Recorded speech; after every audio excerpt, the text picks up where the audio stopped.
ఢిల్లీలో ఇటీవల కాలంలో ఈ కొత్త రాజకీయం మరో మలుపు తిరిగి ఈ సాంప్రదాయ రాజకీయాన్ని అంతం చేయాలన్నటువంటి ఒక బలమైన భావాన్ని నగర ప్రజలు బయటపెట్టారు.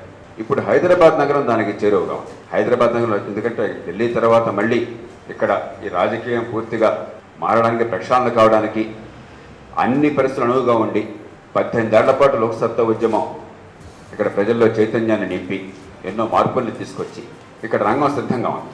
ఖచ్చితంగా ఇప్పుడు హైదరాబాద్ నగరంలో అలాగే మేము పోటీ చేసే ప్రధానమైన పట్టణ నగర ప్రాంతాల్లో లోక్సత్తా పార్టీ విజయాన్ని సాధిస్తుంది. ఎందుకంటే ప్రజలు విసిగిపోయారు. కేవలం డబ్బుల రాజకీయం కాదు, డబ్బే రాజకీయం అయిపోయింది. కుటుంబాలే పార్టీలు అయిపోయినాయి.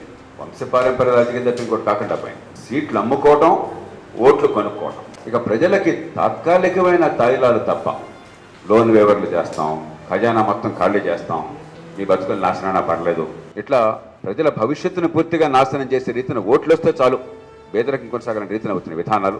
ఇక వీటన్నిటి పర్యవసానంగా భయంకరమైనటువంటి అవినీతి, సమాజాన్ని కులం మతం ప్రాంతం పేరుతో చేర్చడం, ఇవన్నీ కూడా దేశవాసుల్ని తీవ్రమైన ఆగ్రహానికి గురి చేసింది. ఈ ఆగ్రహం అన్ని చోట్ల ఓట్లుగా పెళ్ళిపోవటం ఒక్కరోజు జరగదు, కానీ నగరాల్లో ప్రారంభమవుతుంది. కూకట్పల్లిలో ప్రారంభమైంది.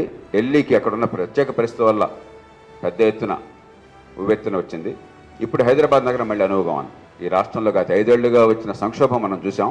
ఆ మొత్తానికి తార్కాణంగా ఈ నగరం నిలబడింది. ఈ నేపథ్యంలో లోక్సత్తా పార్టీ పరిమితమైన స్థానాలైనా కూడా ఖచ్చితంగా శాసనసభలలో బలమైన గొంతు కోసం, లోక్సభలో విశ్వసనీయత ఉన్న బలమైన ఫలితాలను సాధించే గొంతు కోసం ఈ పోరాటం చేస్తున్నది. విజయం సాధిస్తుంది ఖచ్చితంగా.